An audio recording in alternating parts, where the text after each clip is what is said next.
Fala galera, Coruja na área, trazendo mais um vídeo para vocês. Hoje vamos ver uma partida que me chamou muita atenção nos últimos dias, que foi jogada por ninguém menos que o famoso Hans Niemann. E sem muita enrolação, vamos à partida agora. E de brancas nós temos ele, o famoso Hans Niemann, com 2.706 de rate feed, contra o MI Atabayev do Turcomenistão com 2.448 de rate feed. Essa partida aconteceu pela terceira rodada, no dia 24 de abril, do torneio de Cazaquistão Chess Cup 2023. Antes de começar, você que é novo no canal, assista o vídeo. Se você gostar, no final eu peço seu like e sua inscrição. Agora, quem já é inscrito do canal, desce logo o dedo no like para dar aquela força. A partida começou com D4, veio o cavalo F6, C4, E6 e cavalo F3. D5 e G3. Aqui o Hans decide jogar uma catalã. Veio o bispo E7 e bispo G2, ambos rocaram. Veio o peão versus peão e dama C2 já ameaçando capturar o peão de C4. Veio o A6, caso as brancas permitam, as pretas querem proteger esse peão com B5. Aqui já veio o A4 combatendo essa ideia e bispo D7. Veio dama versus peão e bispo C6. Aqui estão seguindo a teoria da catalã. Veio o bispo G5 e bispo D5, tentando melhorar um pouco mais as peças das pretas e, quem sabe, ganhar alguns tempos em cima da dama. Aqui veio dama C2, bispo E4 e dama C1. As pretas aqui jogaram H6 e Hans decide ceder o par de bispo. E veio bispo versus cavalo e bispo versus bispo. Aqui veio o cavalo de BD2 já ameaçando o bispo de E4, não dando tempo de capturar o peão de D4. E aqui as pretas jogaram o melhor lance da posição, que foi esconder o bispo lá em H7. A partida continuou com torre de D1, protegendo esse peão de D4 indiretamente, porque no caso, se as pretas capturam esse peão agora, teria cavalo de D, B3, e as brancas ganhariam uma peça.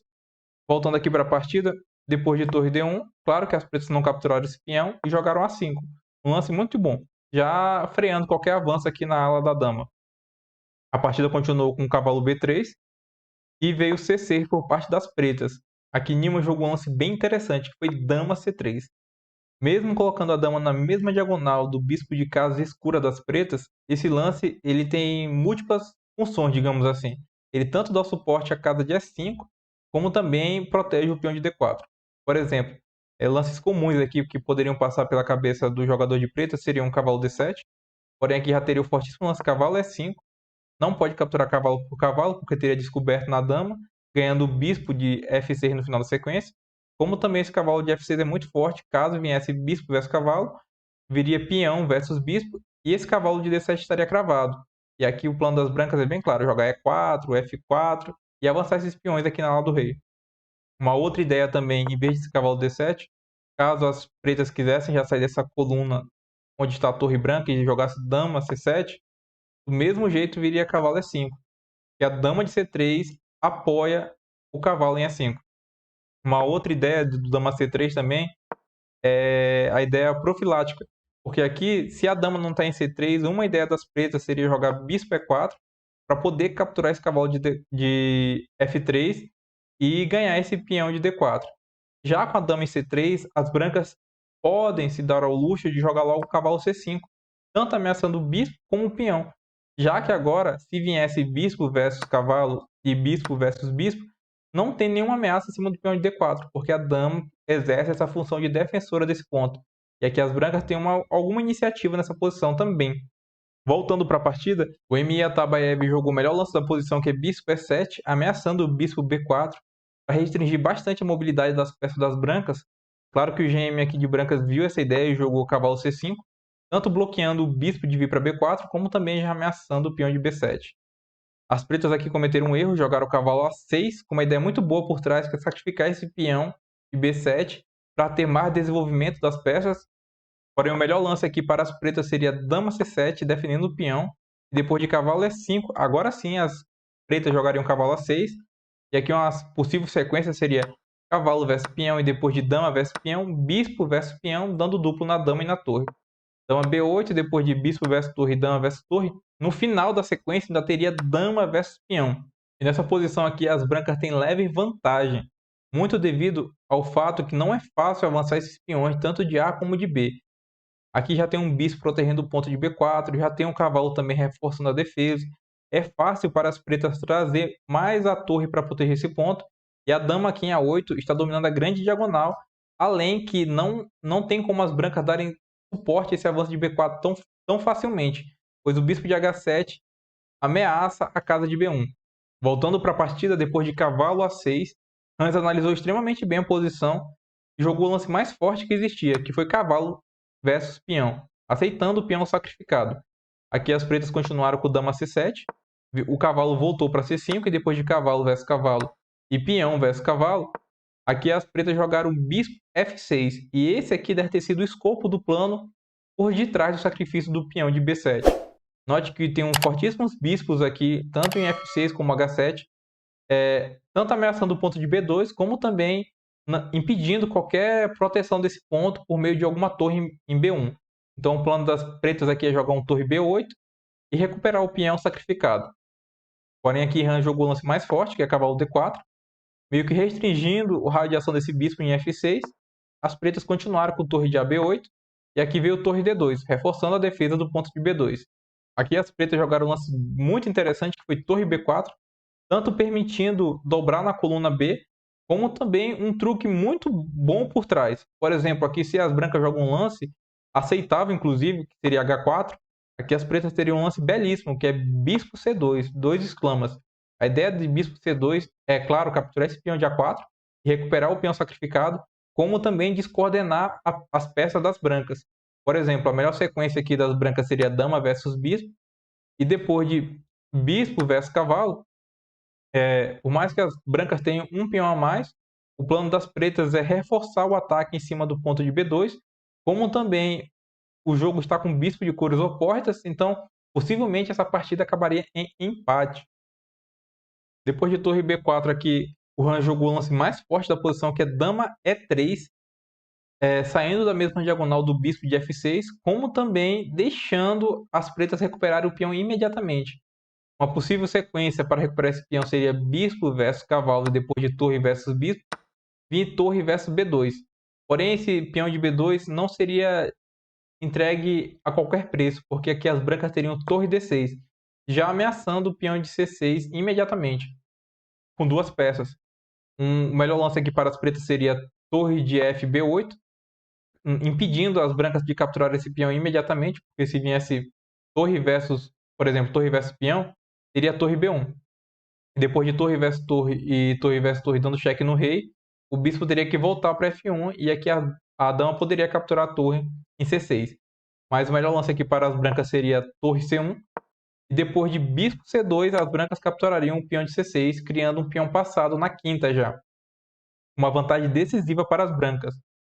Voltando para a partida, as pretas podem ter visto essa ideia e jogaram um lance muito bom, que foi E5, ameaçando o cavalo. E para as brancas é agora ou nunca capturar esse peão de C6. Qualquer outro lance, em vez de capturar esse peão, as brancas ficam muito recuadas e as pretas ganham espaço e ficam bem melhores. Aqui Hans analisou muito bem a posição e aceitou capturar esse peão, mesmo pagando um preço que viria a acontecer. Aqui as pretas jogaram o bispo G5, dando duplo na dama e na torre. Veio dama C3 depois de bispo versus torre e dama versus bispo. Aqui as pretas jogaram torre C4, já ameaçando o peão de C5. Novamente, Hans analisou extremamente bem a posição e jogou o lance mais forte, que foi dama versus peão. Depois de algumas trocas, as brancas têm dois peões passados e conectados. Hans jogou um lance muito forte, né, que é o lance que salta os olhos agora, que é B4, tanto ameaçando a torre, como também defendendo o cavalo de A5, como também ganhando um tempo com esse avanço em B4. Aqui as pretas jogaram de maneira ativa, jogaram torre C2, buscando o contra-jogo, tanto ameaçando o peão de E2, como também defendendo da melhor maneira possível esses avanços de peão, que é atacando por trás do peão. As brancas aqui fizeram o melhor lance, e nessas corridas de peões qualquer tempo importa, e sacrificaram o peão de E2, jogando B5. As pretas não têm muita escolha e capturaram esse peão de E2. E a partida aqui, depois de 31 lances, finalmente o GM Hans Niemann comete seu primeiro deslize. Ele, com mais de 20 minutos no relógio, ele joga o duvidoso cavalo C6. O lance mais forte dessa posição para as brancas seria, de novo, avançar o peão para B6. E depois de torre B8, possivelmente o lance que Hans deve ter falhado na sua análise, que é que as brancas teriam um calmo e fortíssimo lance bispo F1, ganhando tempo sobre a torre. E a torre não tem casas boas para poder jogar. Por exemplo, se ela joga a torre B2, aqui viria cavalo C4, tanto protegendo o peão de B6, como também saindo da frente do peão de A4 e já ameaçando o peão de A5. Uma possível sequência seria a torre B4, e aqui as brancas jogariam A5, com ótima vantagem. Os peões conseguiram avançar mais casas, já estão bem próximos da promoção, como também o cavalo dá total suporte para esses peões junto com a torre. Nessa posição, as brancas têm ótima vantagem. Voltando para o cavalo C6 aqui, das brancas, a partida continuou com torre B2. Por mais que a ideia das pretas aqui seja impedir o avanço de A5 porque a torre capturaria em B5, pelo incrível que pareça, o melhor lance para as brancas nessa posição seria A5, sacrificando mais um peão. Para vocês terem uma ideia, se as pretas capturassem o peão agora, existiria uma sequência de lances únicos para as brancas ganharem. Ou seja, não é uma sequência fácil. Começaria com cavalo E7 dando cheque, o rei teria que vir para H8, e aqui teria o impressionante lance bispo C6, ganhando tempo sobre a torre para então poder avançar o peão em A6, A7 e coroar. Você pode estar se perguntando, por que já não avançar esse peão diretamente para A6, já que o bispo já está dando suporte para a coroação em A8? Porque aqui as pretas teriam uma ideia muito boa, que era bloquear o raio de ação do bispo em G2, jogando E4. E aqui uma possível sequência, digamos assim, seria F3, para tentar abrir essa diagonal para o bispo poder dar suporte à coroação em A8. Porém, as pretas aqui jogariam E3, buscando o contra-jogo. Uma possível sequência continuando seria F4, liberando agora essa diagonal, mas agora o peão de E5 está em E3. E isso é o suficiente para as pretas terem fortíssimo contra-jogo, porque aqui elas teriam um fortíssimo lance torre de F, B8, já ameaçando torre B1 com cheque. O bispo teria que vir para F1 e aqui teria E2. E pelo incrível que pareça, o peão iria coroar primeiro do que o peão das brancas. Aqui a melhor resposta para as brancas seria bispo B7, e aqui você já começa a ver uma igualdade surgindo no tabuleiro. Por exemplo, bispo D3, aqui teria que jogar A7, depois de torre versus bispo, viria peão versus torre, torre versus dama, e torre A1. E esse peão de E3 vai cair cedo ou tarde, deixando a partida bem igualada, e possivelmente terminaria empate em poucos lances. Por isso, as brancas jogaram bispo C6, evitando esse tema de bloqueio com o peão em E4. Agora, com o bispo fora desse tema de bloqueio, uma possível sequência seria a torre C5, e simplesmente depois de A6, a posição das brancas é totalmente ganhadora. Não tem como impedir essa coroação em A8. Digamos assim, um plano que pode ser visto facilmente é caso esse peão de A6 chegue em A7, esse bispo de H7 já não tem mais nenhum efeito sobre o peão. E aqui basta manobrar o cavalo para B6 para dar suporte à coroação. E aqui as brancas ganhariam uma peça, no mínimo. E a partida ficaria totalmente ganha.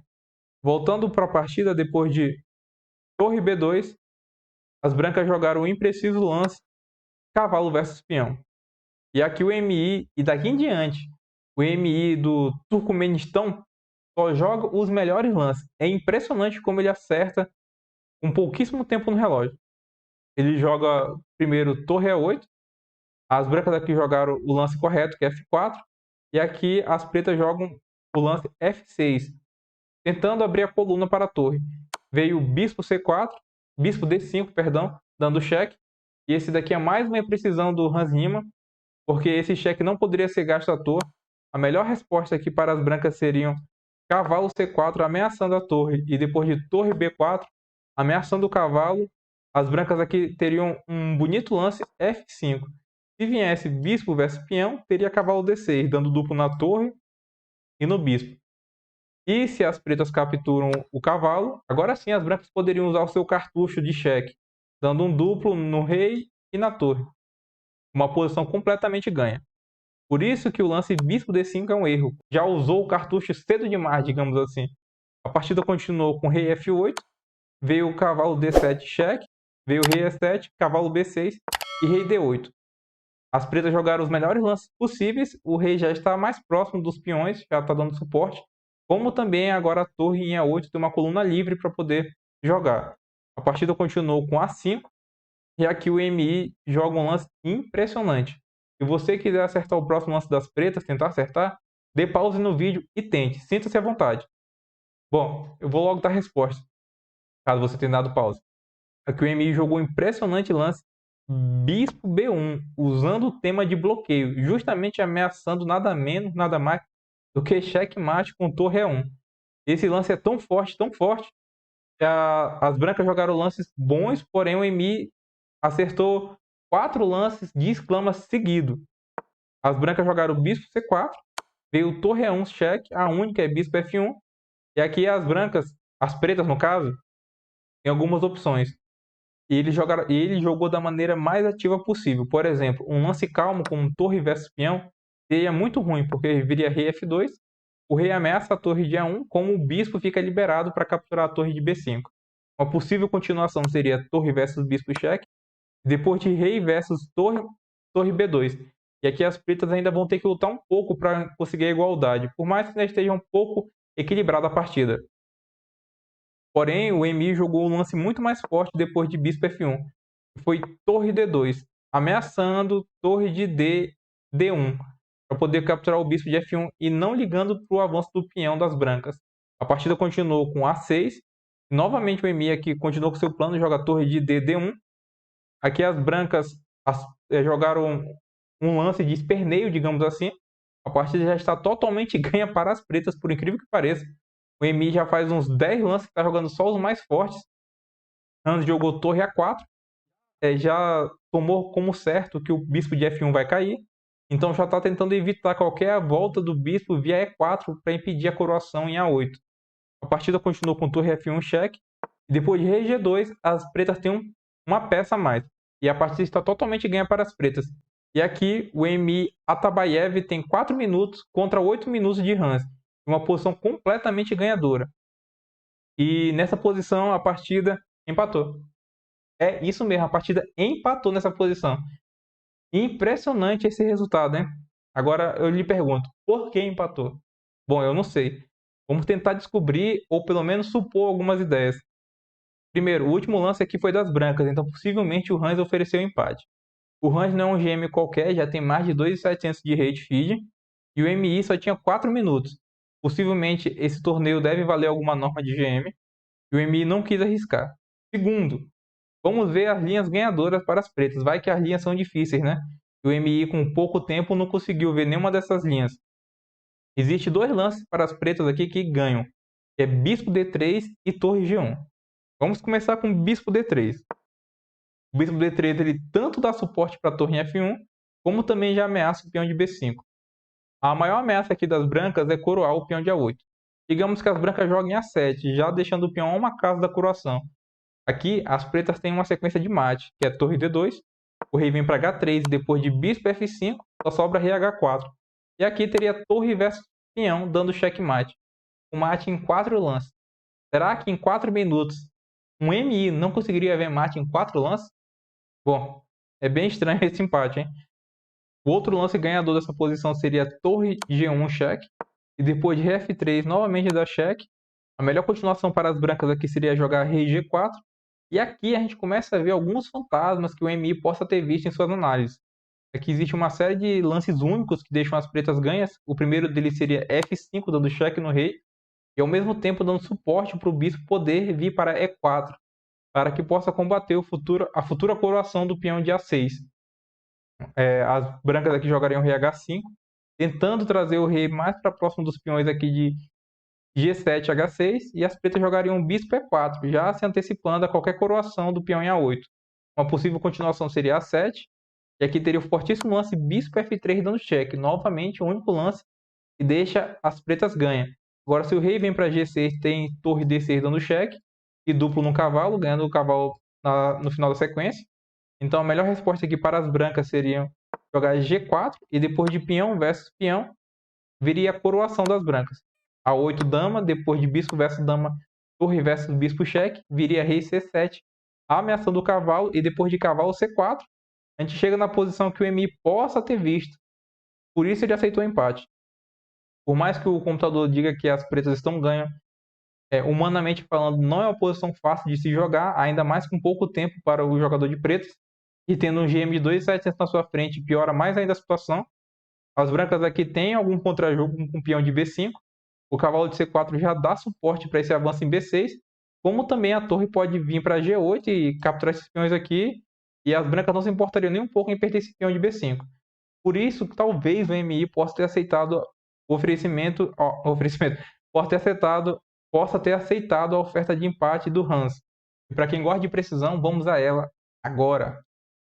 Temos a impressionante precisão de 91,1 para Hans Niemann contra 95,2 para o MI Atabayev. A gente percebe pelo gráfico aqui que as brancas ficaram melhor boa parte do jogo, chegaram a estar ganhas, porém cometeram alguns erros. E aqui no final, o MI jogou os melhores lances possíveis, 4 exclamas seguidos, 4 lances excelentes, segundo o chess.com. Essa partida me chamou muita atenção, tanto por ambos os jogadores jogarem extremamente bem em momentos distintos da partida, como também pelo final, totalmente, no mínimo aqui, inesperado esse empate. Diga aí nos comentários qual é a sua opinião, o que pode ter acontecido para ter acontecido esse empate aqui, no mínimo, inusitado, digamos assim. E aí, você gostou do vídeo de hoje? Se você gostou, não se esqueça de deixar o seu like e se inscrever no canal. Esse foi o vídeo de hoje, pessoal. Até a próxima. Fui!